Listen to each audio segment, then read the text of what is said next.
On passe au Qatar, candidat au rachat de Manchester United. Information l'équipe, Camille Macali. Le Qatar qui va formuler une offre demain pour Man U ce vendredi.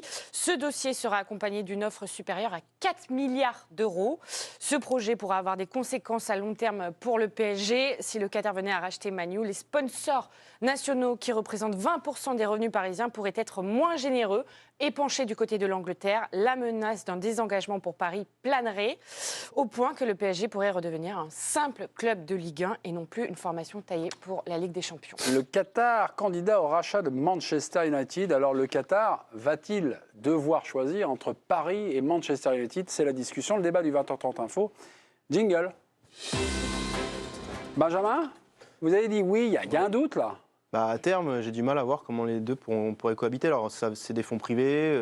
C'est ce qu'ils disent, en fait. S'entendre que oui, effectivement, parce que ce ne sera pas la même organisation qui rachèterait le Manchester United. Nous, au PSG, c'est QSI qui est donc propriétaire du Paris Saint-Germain. QIA, exactement. QIA, mais c'est vrai que ça change tout. Exactement, c'est là où je veux en venir. Derrière, il y a qui? Il y a l'émir. Ouais. Donc à un moment donné, moi je veux bien qu'on me fasse croire que ce n'est pas les mêmes organisations, mais à terme, quand ils vont se retrouver en concurrence sur les mêmes joueurs lors des périodes de transfert, quand il va falloir choisir sur les investissements et à long terme et quand ils vont être face à face pour remporter la Champions League, l'émir va falloir qu'il tranche à un moment donné pour un club plus qu'un autre. Alors il y a beaucoup de fonds très intéressants à Paris, ils ont racheté énormément de choses, pas au-delà du foot, mais à Manchester, ça fait quelques temps qu'ils rôdent sur le championnat anglais et l'Angleterre. À mon avis, s'ils mettent les moyens pour récupérer Manchester United, c'est pas pour rien. Je sais qu'Étienne, vous êtes près des textes. Vous êtes près des textes. C'est un chroniqueur. Article 5, règlement de l'UEFA, contrôle surprise. Aucun club participant à une compétition interclub de l'UEFA ne peut directement ou indirectement détenir un quelconque pouvoir dans la gestion, l'administration, les activités sportives d'un autre club participant à une compétition interclub UEFA. En clair, si vous rachetez le Manchester et si vous êtes propriétaire du Paris Saint-Germain, en Ligue des Champions, c'est interdit. D'accord, mais là, ce ne sont pas les mêmes fonds qui seraient propriétaires des deux clubs. Donc, de ce risque-là, d'un point de vue strictement juridique, il n'existe pas. D'ailleurs, il y a d'autres cas donc, en Europe avec un propriétaire qui a plusieurs clubs et qui a trouvé les moyens... Salzbourg, Leipzig, moi j'y pense. Exactement, de dissocier les choses et de disputer la même compétition.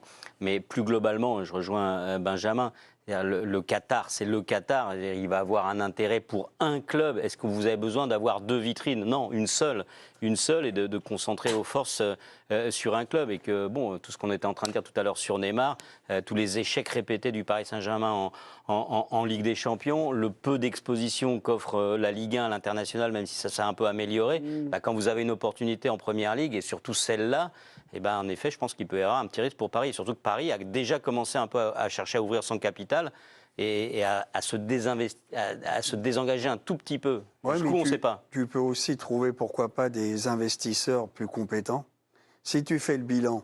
Ouais, plus compétent, mais avec ces moyens-là, c'est pas évident quand même. Oui, mais justement, pas plus riche, mais des fois, la richesse suffit pas. La preuve, ils vont... C'est une belle phrase, mais à l'échelle du football... Oui, bon, à l'échelle du foot, ça fait 12 ans qu'ils ne gagnent pas la Ligue des Champions. Donc, pour gagner le championnat de France, c'est pas la peine d'être aussi riche si tu es aussi con. C'est ce que je pense. Mais qu'ils continuent comme ça, avec les mêmes mecs pour recruter les mêmes tocards. Mais c'est leur problème. Moi, pour revenir... La capacité de s'énerver tout seul est magnifique. Non, mais non, parce qu'à un moment donné, on parle que de pognon, mais tu peux être très bon en ayant 200 millions de moins. Bien sûr que tu ne peux pas lutter contre le PSG si tu as 50 millions en Ligue des Champions, mais les autres clubs en ont suffisamment. Il n'y a pas que des États souverains qui détiennent un club. Pour terminer, non, c'est important. Continuez parce qu'il y a les copains qui veulent parler. Là, c'est thèse. Après, il y a l'antithèse et la synthèse. Ne coupez pas, ça va aller plus vite. Ils ont quand même fait un centre de formation qui m'a l'air exceptionnel. C'est l'entraînement. Est-ce que c'est de l'intox ou pas? Ils ont mis la pression à Madame Hidalgo, la maire de Paris, qui d'ailleurs restera peut-être pas maire de Paris trop longtemps. Elle-même, rappelez-vous, la passe d'armes avec les ministres, la ministre des Sports, Le Graët, elle a dit « moi j'ai été élu ». Il y a pas mal de digressions pour une version courte. Non, mais une version, c'est qu'ils veulent acheter quand même le parc. Ça ne se fait pas actuellement. Ils font un centre de formation. D'entraînement. Oui, mais centre de formation, d'entraînement, de tout. 350 millions. Ils mettent les 17 terrains. Ils mettent les moyens. 17 terrains. Jackie Lorenzetti m'a dit, je suis allé là-bas visiter, parce qu'il y a des visites. Ça, c'est le patron du Racing. Voilà, du Racing Rugby. Bon, tu te dis, bon, si c'est pour se tirer, pourquoi pas? Mais le mec qui va arriver avec, s'il a un peu d'oseille, s'il a un peu de fraîche, il n'est pas con, il a quand même des atouts. J'ai Régis et Fred, vous, cette information, finalement, le Qatar va-t-il devoir choisir entre Paris et Manchester? vous me désamorcez la question. Vous êtes inquiet pour l'exposition de la Ligue 1. Vous avez une position, on va dire, comme vous étiez plus inquiet pour la Ligue 1, je crois, Régis. L'avenir de la Ligue 1, si le Qatar se désengage, ou en tout cas... Si QSI se désengage du Paris Saint-Germain à la hauteur de son investissement de ces 10 dernières années, avec tout ce que ça a créé comme appel d'air. Je vous rappelle quand même que dans le championnat de France, on a Kylian Mbappé, Neymar et Messi. On a aussi Verratti, Sergio Ramos, etc. Enfin, je veux dire, on peut aimer ou ne pas aimer le PSG de QSI, mais ça a été un appel d'air monstrueux pour la Ligue 1. Ouais. Une locomotive incroyable. La Ligue 1 est connue dans le monde entier aujourd'hui grâce à ce que le Qatar a investi. Paris, S'il se désengage aujourd'hui... oui, je suis assez inquiet. C'est pas une bonne nouvelle. Fred, Non, je non. voudrais parler. Ah bah oui, mais Fred... Il attendra. Il vient d'arriver dans l'émission, il attendra. Ok, merci, Avec un Marcelo. an. Donc là, je fais le président. Je pose une question. À qui? Étienne, il Vous connaît tous les l'aimez, votre chiffres. Étienne. Allez, Étienne. T'as les 3 stars qui vont peut-être partir, mais depuis qu'elles sont arrivées, avec des mecs qui ont déposé le bilan, Mediapro, Tartampion, ils n'ont jamais eu aussi peu de pognon. Ça veut dire qu'on aurait pensé qu'ils toucheraient le milliard. Là, vous me parlez qu'il y a 3 stars. Si elles partent, c'est dramatique. Et ils font la quête, les mecs, le samedi soir. Et ils lancent un téléthon pour faire C'est le quoi, budget. Eric, pour cette discussion, cette discussion de Café du Commerce, je dis-moi. préfère donner la parole à Franck. Non, dis-moi. Non, Dis-moi. franchement, je t'assure. Non, dis-moi. C'est quoi votre question? Il a compris, c'est combien la différence qu'a touché la Ligue 1 avec les 3 stars qui sont arrivés, moins qu'il y a 4-5 ans, puisque les opérateurs ne paient plus. Mediapro a déposé le bilan. Donc la ils Ligue ont 1 baissé. est moins visible depuis qu'il y a QSI au PSG. Alors ils ont les 3 stars et ils touchent moins d'argent. je vais te Sauf dire- si t'écris mal. Je vais Alors te ça, dire une je chose, te si lis tu plus laisses comme parler, ça. parce que tu laisses pas Mais non, parler mais- Franck, mais moi, Vas-y. tu sais bien que j'autoriserai Vas-y. jamais que tu me laisses pas Dis-moi. parler.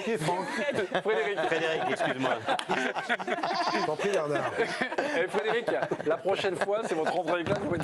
Oui, je mettrai une petite pancarte. Mais non, mais Moi, ils ont- c'est Pardon. Fredo. C'est Fabien.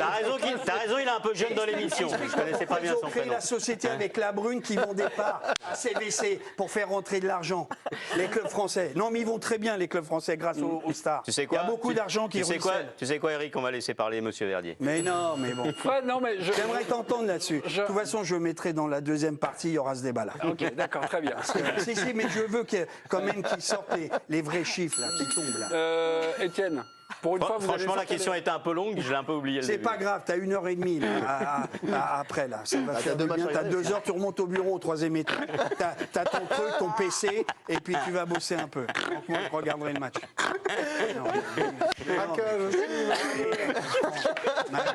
Eh, le professeur. Mais non, mais parce que c'est Mais une non, mais- réalité économique.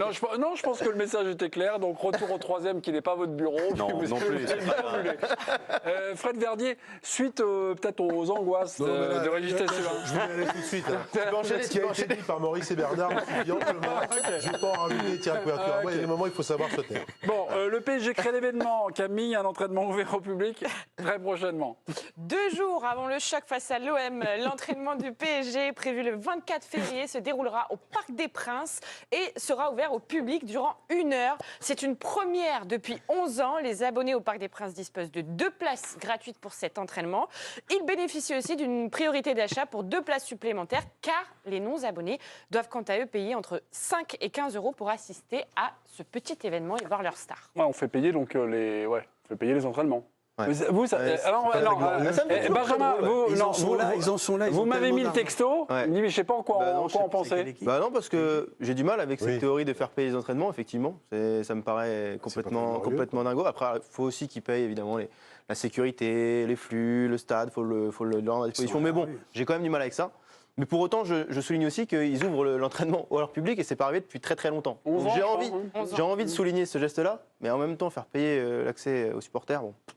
Bah, à chaque fois qu'il y a un bon truc, il y a toujours un mauvais truc. Ah, c'est pas aux supporters, aux réels supporters, Et c'est aux mecs, non les abonnés. touristes qui passent Oui, et qui viennent. Mais il y en bien aura. sûr que oui, les vrais supporters, ils Mais vont si pas ton en club- plus payer mais ton 15 club, il est- euros. mais ton club, les il a supporters grandi sont aussi avec ces abonnés. gens-là. C'est gratuit pour les abonnés. C'est gratuit pour les abonnés. Mais club, c'est il a pour aussi les grandi ces touristes. gens-là. C'est pour les touristes, Je bah, les mais, vois, je suis allé déjeuner à midi, j'en ai vu, j'ai bouffé avec 50 Espagnols et Colombiens à côté. Mais une réalité aux 2 stades. J'étais là à 13h30. Ah, ben J'ai voilà. vu débarquer avec les sacs et tout, et ça, on parlait espagnol. Alors moi, je parlais pas espagnol, je- j'écoutais. Ils étaient très heureux, ils sortaient du parc. Et Eric Jujubis, vous avez mangé quoi ce midi pour avoir cette Il y a patate une omelette. Une omelette. Mais Allez, ouais. J'ai l'impression que c'est un menu qu'il mange depuis 15 ans, moi, depuis que je le connais. Le foufou.